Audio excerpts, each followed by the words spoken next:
that's us just about at the end of this wee month-long experiment idea about reading the Last Days of Disco book, published by Orenda Books, written by me, David Ross, and these episodes have been produced by the magnificent people at Into Creative. I think at the end episode, we're in the last two really, and we'll do credits and acknowledgements and thank yous and all the rest of it tomorrow night once we're on the final episode. But I think it's probably just worth noting here, in advance of that, Stephen Cameron from Into Creative had responded to a daft notion I put out that wouldn't it be good to try and do a video book, a wee bit like an audio book, but something that people could actually see, and have some interesting stuff going on within that, to acknowledge the 5th year anniversary of this magnificent, groundbreaking, critically acclaimed debut novel. And I never really thought that it would turn into what he's turned it into, frankly, which has been pretty astonishing, really. If any of you are watching this, then please look at the other stuff that Stephen does on Into Creative. It's amazing, whether it's videos for groups like the Bluebells or George Patterson's ongoing stories.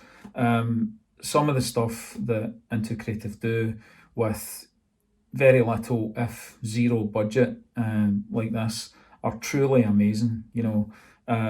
Publishers, writers, anyone else looking at this and thinking, there's something that might spark an idea for your own book or your own promotion, then definitely get in touch. Stephen's a great guy, and this final episode of the book, not the epilogue and some of the things from tomorrow night, but the final episode of the book is dedicated to him. So, The Last Days of Disco, chapter 19, up to this point, the whole story has been leading to here. And I suppose to some extent, by the time I'd got to this point, I kind of knew that there was maybe more life in these characters and in this story. So some of that perhaps comes out in this final chapter of the book. It's chapter 19, and its title, to take you right back to Fat Franny's comment about The Godfather, is Luca Brasi Sleeps with the Fishes. 19th of July 1982, 10:27 a.m. The headstone was warm to touch. It faced east and had been basking in the direct sunshine for 2 hours. It was a beautiful Ayrshire morning, another in a long line that seemed to stretch back until April. There had been miserable days, but since they had been seasonably outnumbered by days like today, no one could really remember them. For Guardsman Gary Cassidy, though, days like this still seemed like gifts. The nightmares remained as prolonged and as vivid. Restorative sleep was a distant memory for Gary, but at least the difficult hours of darkness were relatively short. The heat of the sun on his face felt wondrous. The inevitable descent into winter held real fears for him, but for now the sunshine helped him to forget the chaos.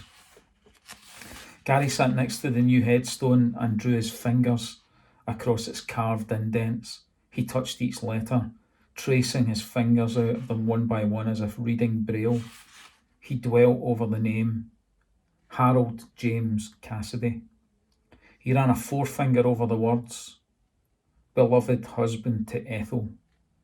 His other finger stroked the letters of, much loved father to Heather, Robert and Gary. His whole hand underlined the numbers, 1933 to 1982. Thought I'd find you here. Are you going to arrest me, Mr. McAllister?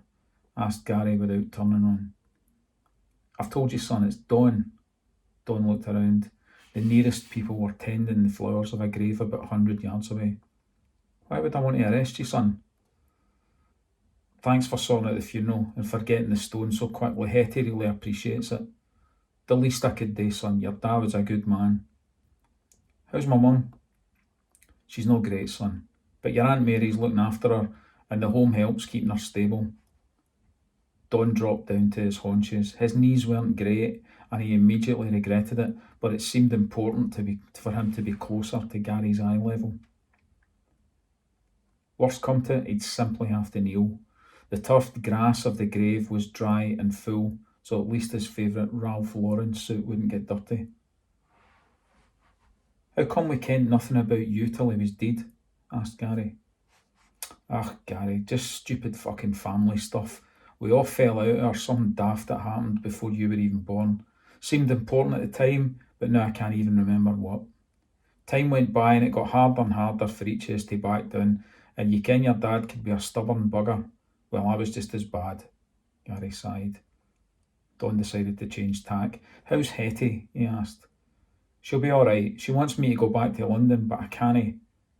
I think you should as well. You need to go and see somebody. Get some help, son. You sound just like my dad. I'm only telling you what he would if he was here. You're better back with folk that ken what you're going through. You ken why I can't go back? No, actually I don't. You made something of yourself in the army. I ken it can't be easy for you to confront what happened at the Falklands, but you did a great thing. You saved your life's mate. You deserve the medals. I killed somebody here. I took somebody's life. A complete fucking stranger, and for nothing. A total fucking misunderstanding. Gary, son, you didn't start that fire. I fucking did. No, you didn't. And if you'll shut up for a minute, I'll tell you what happened. What, the version according to Don McAllister? If you like, aye. Don adjusted his posture to shift the weight onto his better left knee.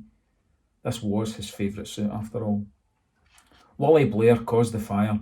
He'd been working downstairs and he'd left a lit fag next to a tin of varnish. Gary started slowly shaking his head. He left the place unlocked and went up the car park stairs to his van on level 4, where he slept through the fire being put out. He'd been drinking heavily. He was totally unaware that there was an individual sleeping rough in a back store cupboard of the club. The victim, Robert Dale, was known to Wally Blair, but had separately broken into the club with keys stolen from Francis Duncan. Oh, sounds very official. Well done. That was his statement, son. Convenient. No, accident. It was me that set that fire, Mr. McAllister. Look, Gary, listen to me. I don't ken how you got it in your head that Martin thumped your dad, and it doesn't matter now. All that's in the past. I can't turn the clock back. But for your dad's sake, I'm not prepared to see you mess up your life completely. How can you ignore the evidence? That poor bastard's lawyer will not just accept your version of events. There's no evidence, no anymore. Oh, for fuck's sake. The only evidence left is Wally Blair being the last guy out before the place went up, him leaving the scene after falling asleep pissed in his van up the stairs, open tins of paint and varnish, and him admitting that he was smoking. Seems pretty fucking cut and dried to me. I killed a guy. I ken you did. You were serving your country when it happened and they gave you a medal for it. You've been struggling with this all since you came back. I can vouch for that. Who wouldn't be a mess after everything you've been through? All that yomping. Gary sneered. What? Asked Don. Everything that happened, all that carnage, and all any cunt wants to talk about is the fucking yomping. Don allowed himself to smile. Look, apart from Bob Dale, obviously, and nobody even kent he was there, it's no a total disaster. It did Doc Martin a favour. He committed to an opening date he could never have made. He didn't have any of the building consents or the licences in place, and he would never have got them. His backers will get their money back. He'll reopen it in about 6 months and it'll be better. So everybody's a winner then. Life's not a case of winning, mate. For folk like us, it's more about scraping a scored draw with the last kick of the game. Don stood up. Go down to London, son. Get help. Sort yourself out and get back into the job. Phone that lassie Hetty was telling me about. Gary stood up. On you go, son. You deserve another chance. And I owe it to your dad to help give you it. We'll look after your mum. And I'll keep an eye out for Hetty and your brother as well. Don held out his hand, It hung there for a few seconds. Eventually, Gary reciprocated and shook it. He noted the power and the unusual grip of Don's handshake. "All the best, son," said Don. "See you sometime." And that's the core element of the book finished. The only thing left really is the epilogue, which is pretty short, but I had written as a means of completely tying all the loose ends up. And I'm delighted to say we've got a very special guest on the last episode tomorrow night, who's going to read out the epilogue. So I know we'll get to the thanks and all those acknowledgements tomorrow night, and I'll talk a wee bit about the music and maybe a wee bit about the background to why I wrote the book, etc., just to finish us off. But again, thank you to Stephen Cameron for everything he's done with us. It's been truly fantastic, a joy for me to watch the episodes, as well as just reading the book again and getting back into the company of Fat Franny and Joey and Bobby and Gary and everybody else. And I suppose it reminds me why I got to the end of this, never having assumed I would ever write a book that would be published.